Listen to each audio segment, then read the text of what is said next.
Bom, iniciando o terceiro bloco, eu passo de imediato a palavra à professora Márcia, que formulará um questionamento à professora Tereza Rudolphin. Professora, nossa segunda tema que vamos tentar tratar aqui, pelo menos em parte, é o seguinte.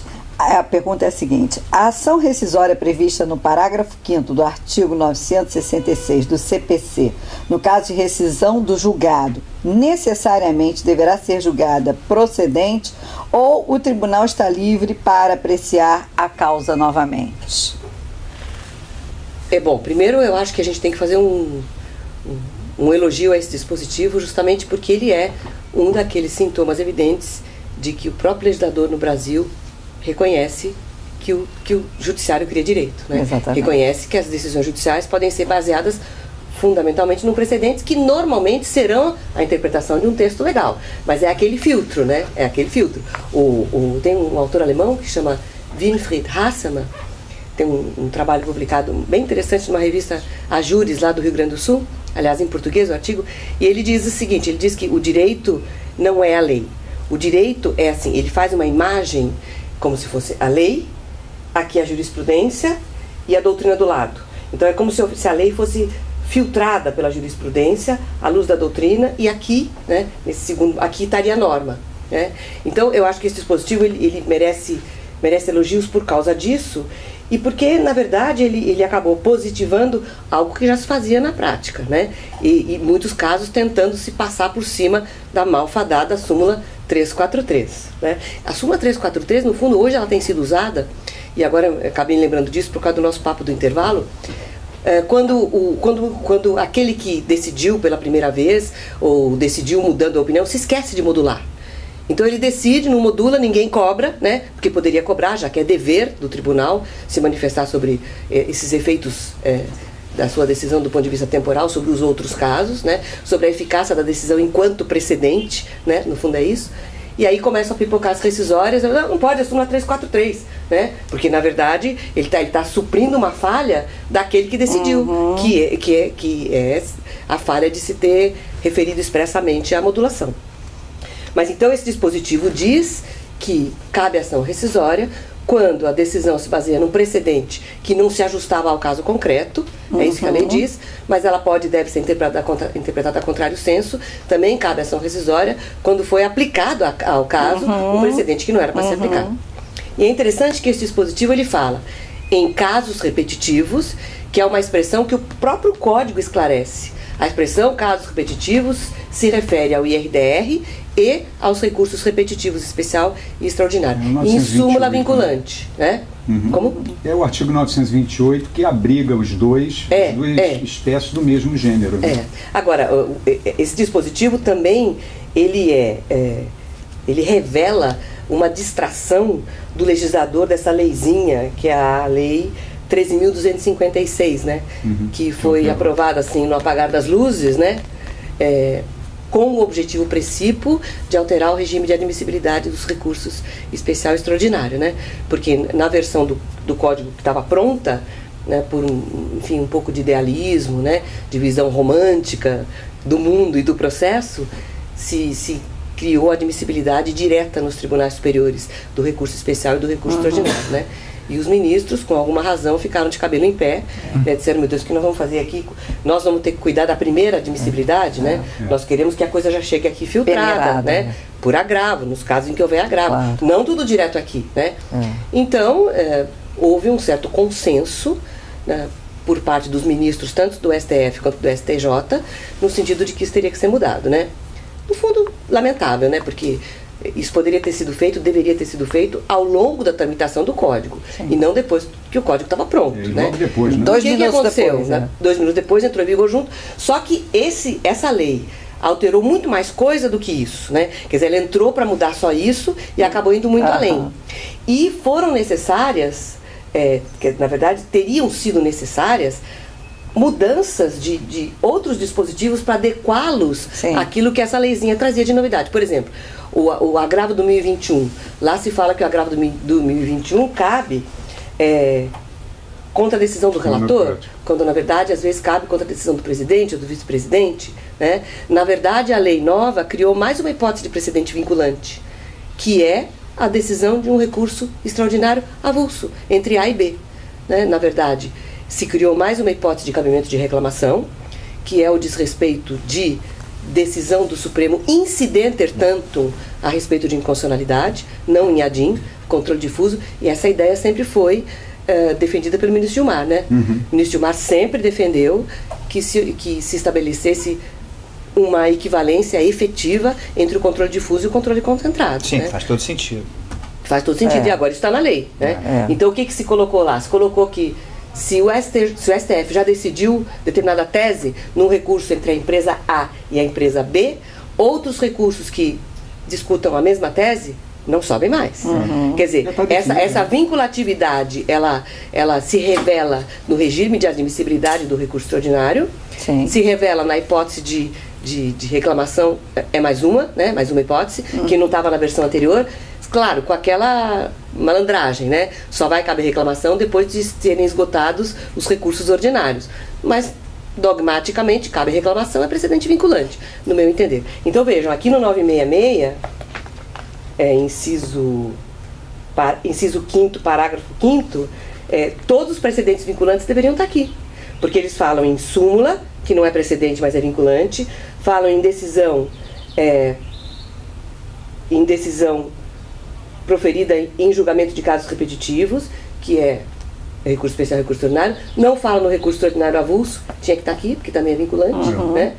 E também do IAC. IAC não sei porque não está aqui, mas principalmente a decisão avulsa de recurso extraordinário. Mas não está o IAC, mas quando cita o IRDR, será que ele não quer englobar o IAC? Será que ele não está a se referir também ao IAC? Uma interpretação extensiva talvez poderia levar a essa solução.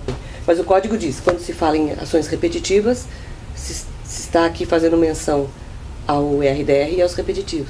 Mas o IAC, bom, o IAC não é causa repetitiva, né? Aliás, o próprio também é um problema essa hipótese de cabimento de incidente de assunção de competência, né? Porque a doutrina está muito dividida. O Alexandre Câmara fala muito bem nisso, mas ele frisa que se for caso de repetitivo, é IRDR. São questões relevantes que podem eventualmente se repetir, né? Mas não são questões de massa, né? Sim, direitos individuais homogêneos. Mas a consequência da decisão de um IAC, nada obstante não ser repetitivo, ele não tem o poder de vincular os demais, senão haveria o quê? Insegurança, né? E haveria de respeito. Para quê, né? Não teria nem sentido o IAC. Exatamente. Para que o IAC se não fosse assim? O IAC não se presta a pacificar grandes questões. Não, eu digo, mas uma vez... questões relevantes. Então, mas uma vez resolvida... Então, não sei se há necessidade disso, porque isso vai ser uma coisa muito pontual, né? Vai se resolver aquela situação. Sabe que eu pensei muito sobre isso. Se não for... Por favor, claro, desculpa te interromper. Não, professora, não, imagine. Tem total preferência. Não, fala porque eu vou responder. Então é melhor você completar o raciocínio, pode até ocorrer de você ter um IAC numa situação em que haja uma massificação de demandas, né? Mas não é esse o propósito. E não seria talvez o IAC um instrumento legal apto para resolver. Aí teria que ser um repetitivo ou um IRDR. Mas o que eu estou querendo dizer é que o IAC ele pode... ter um papel repetitivo em relação àquela tese que não é repetitiva como uma condição para que se instaure em IAC, mas uma vez definida a tese, a questão jurídica central, seria razoável que outra questão idêntica fosse novamente revolvida e tudo mais, ou isso contrariaria? Aí não é uma coisa relevante, porque se não é repetitivo, é porque ou é individual ou tem 2 ou 3 casos. Olha, pode ser uma ação coletiva. Então, é justamente pode ser uma ação coletiva. Justamente isso que eu queria falar. Na verdade, os repetitivos, que, enfim, normalmente veiculam pretensões ligadas a direitos individuais homogêneos, ou a situações equivalentes, porque pode ser também um problema processual, como a gente também estava falando no intervalo, né?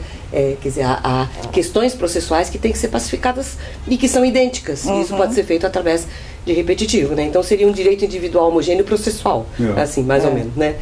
Pelo menos uma analogia forte dá para fazer. Agora, dá para se conceber dá para se pensar em hipóteses em que os casos não são repetitivos nesse sentido, mas se repetem. Quer dizer, então, o cerne da questão são precedentes que não são idênticos, né? Como são, por exemplo, os casos de assinatura básica, de Mas ISS sobre guardam na leasing, sua raiz, a rácio, né? Quer dizer, o núcleo. Então, eu estava pensando, por exemplo, como a gente comentou aqui, a doutrina está muito dividida, né, quanto à hipótese de incidência, a hipótese de aplicação desses institutos. Uns dizem que serve para repetitivo também, porque lá fala em prevenir divergência, outros dizem que não, que quando é repetitivo é só o IRDR, enfim. Mas que tem que haver relevância, tem. Então, o que eu pensei? Num exemplo que me parece bom, porque a questão se repete, mas não é exatamente a mesma, não é questão de massa. A questão da terceirização, né? Então, está se discutindo a licitude da terceirização.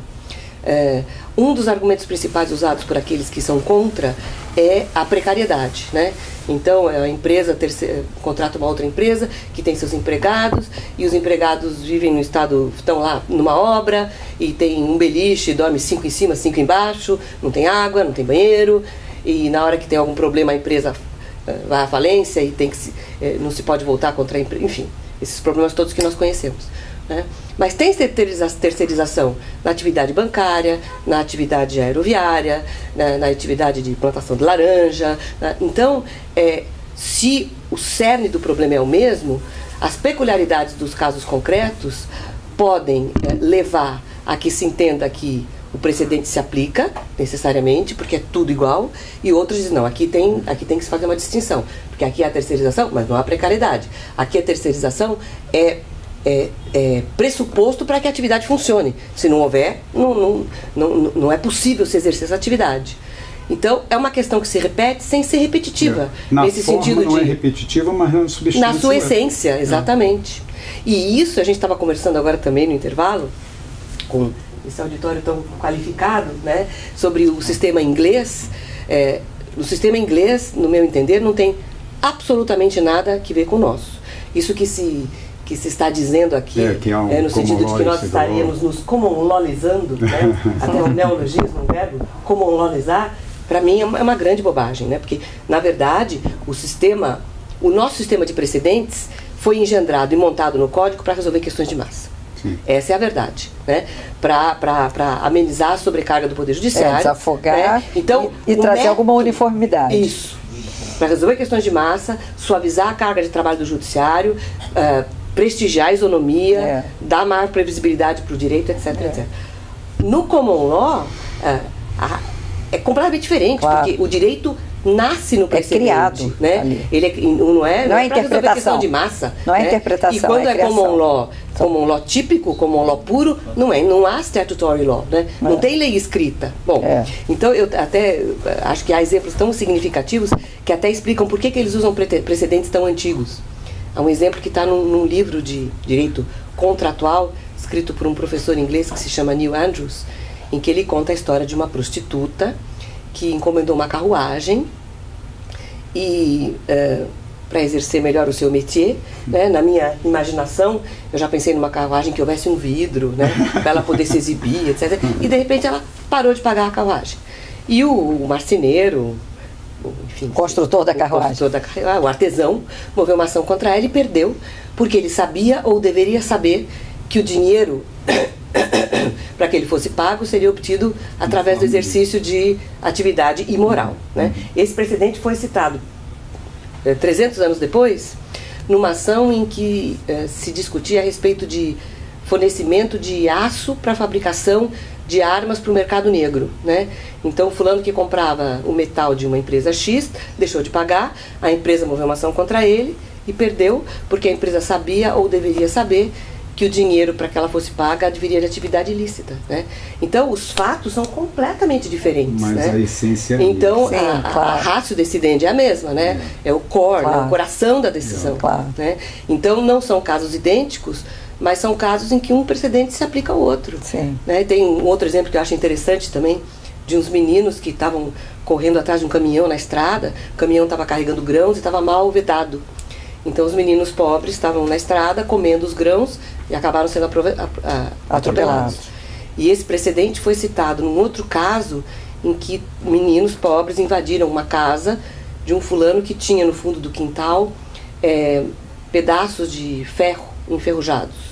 Foram brincar e acabaram se cortando e contraíram tétano, né? Então vejam, os casos são completamente diferentes.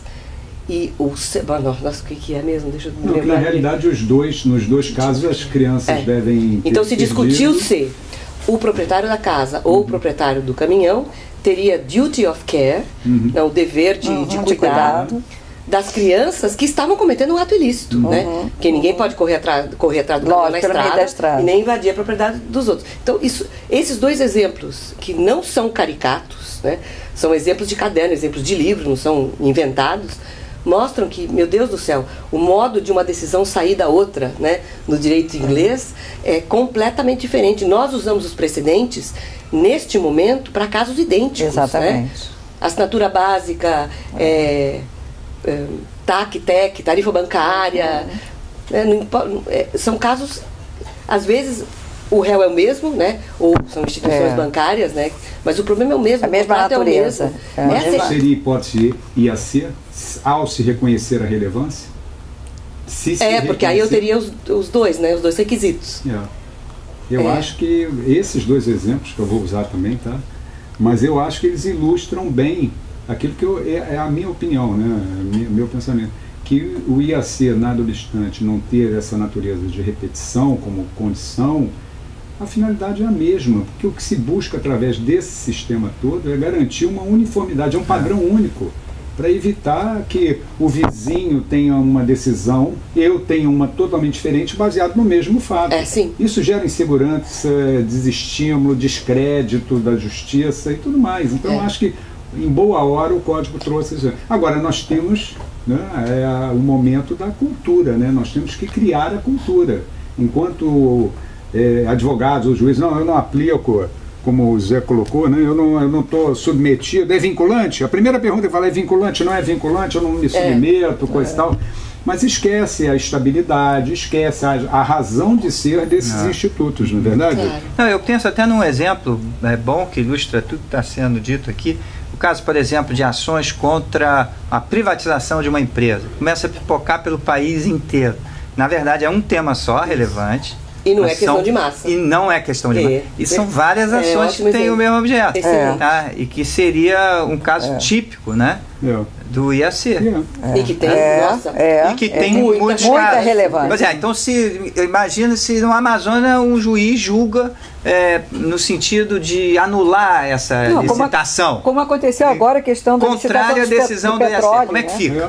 A questão agora do bid de petróleo aqui no Rio, que foram 13 ações e um deu, pronto. Do que foi falado aqui agora sobre o IAC. Que é um tema meio perdido, pouco explorado, pouco conhecido, pouco falado. A questão é que o IAC, num caso desse, nem sempre ele tem tempo, né? Porque normalmente essas questões, a antecipação da tutela resolve o assunto. Resolve o assunto. E aí não dá tempo de você levantar, de você suscitar, melhor dizendo, o IAC antes disso. Mas seria um caso perfeito para aplicação de IAC, seriam esses. Essas loucuras, essas ações populares que saem pipocando pelo Brasil afora, com diferentes autores sobre o mesmo tema. Se vocês me permitem voltar à pergunta, quer dizer, a gente gostaria de saber a sua opinião sobre essa questão da liberdade ou não do juiz, do magistrado na ação rescisória julgar a causa.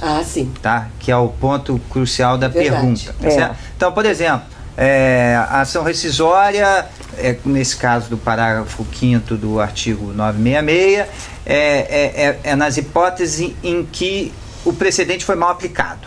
Em resumo, é isso. Né? Em bom português. Então, o tribunal entende rescindir o julgado porque foi mal aplicado. Qual é o limite da liberdade desse mesmo tribunal ao julgar ele pode reapreciar questões como, por exemplo, a prescrição, que possa ter sido, inclusive, enfrentada no julgamento anterior e julgar de outra forma? Ou ele tem que simplesmente aplicar o precedente de forma correta? Qual é a sua opinião sobre isso? É um juízo de rejulgamento, né? Quer dizer, na verdade, o pedido que se vai julgar nessa segunda, na verdade, terceira fase da rescisória, né? Juízo de admissibilidade, juízo de cassação e juízo de rejulgamento. O pedido que ele vai julgar é o pedido do processo em que foi proferida a decisão que está sendo rescindida. Então, né? Por exemplo, se no primeiro julgamento entendeu-se que não havia prescrição e julgou-se procedente. no rejulgamento. No rejulgamento, o tribunal fala Embora assim, não seja nossa, esse o ponto da rescisória, que justifica a rescisória. A decisão, está rescindida. E a parte é ilegítima. E aí no rejulgamento ele extingue a ação principal por legitimidade de parte. Embora no primeiro julgamento tenha sido reconhecida a legitimidade. Isso. Vai rejulgar. O julgamento é amplo. Aberto. Como é no recurso especial e no recurso extraordinário. Inclusive, se a questão tivesse sido tratada numa sentença parcial antecipada. Sim. E que não foi rescindida. Porque o que está se rescindindo, essa sentença é parcial, ela não está sendo rescindida. O que está se rescindindo é a sentença final que julgou o mérito. Houve uma sentença parcial, afastando a prescrição, por exemplo. Não, mas afastar a prescrição é sentença quando acolhe a prescrição, né? Quando afasta, não. É verdade. Não teria esse problema. Não teríamos esse problema. Marcina, nós vamos então, ter que terminar aqui o terceiro bloco. Eu vou pedir permissão, óbvio, deixando à vontade, e os colegas também podem me censurar. Durante esse meu tempo de afastamento, enquanto eu tinha condições de pensar um pouco, eu fiquei matutando uma questão. Até que ponto o sistema de repetição do Código de Processo Civil, obviamente, depois de se passar por um momento ou uma fase de cultura, coisa tal, pode comprometer, se é que pode, as ações coletivas, as ações civis coletivas. Porque num IRDR, por exemplo, ou num repetitivo especial extraordinário... Esse tema é fascinante. Você mata... Eu escutei outro dia um advogado criticar, dizendo, isso aí, usou até um termo chulo, que eu não vou aqui repetir, mas não vale nada. Você diz, olha aí, afeta-se tudo, sim, mas quando desafetar, o que vai acontecer?